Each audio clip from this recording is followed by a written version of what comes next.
Good afternoon and welcome to today's news update. This past Tuesday, Governor Carlos Mendoza Davis addressed the people of Baja California Sur with a message in which he reiterated that in Mexico and Baja California Sur, we face a double emergency, both health and economic. He said that the safeguarding of life and health are the priorities, but that despite that, we cannot ignore the fact that families are facing a painful reduction in their incomes. He pointed out that supporting household subsistence, defending employment opportunities, and maintaining sources of income are also urgent tasks. He said that in Mexico, 90% of public resources are kept by the federal government, which has not only the duty, but the means to protect sources of employment and income to put money in people's pockets and food on their tables.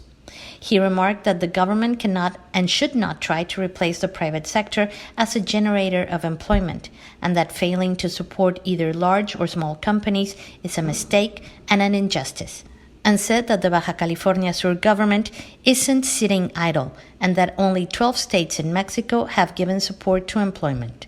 The governor indicated that the actions that his administration have taken to defer payments and credits is money that is needed from the treasury, but he assured that it is more necessary to maintain jobs and to reactivate the economy when the crisis has passed.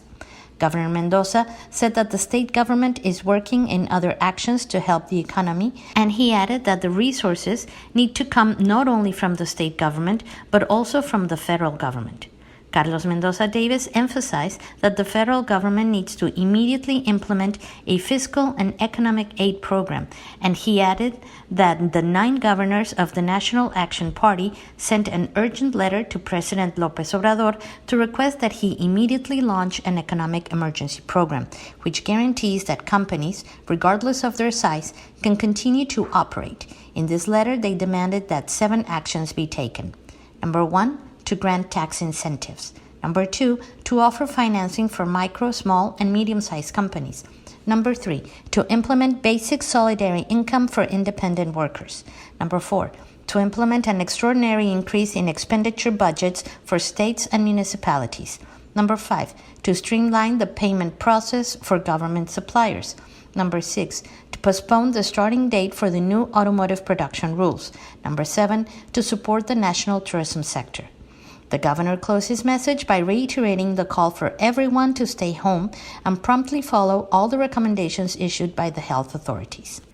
Tune into 96.3 FM for news updates or follow us in Facebook at Cabo Mil News.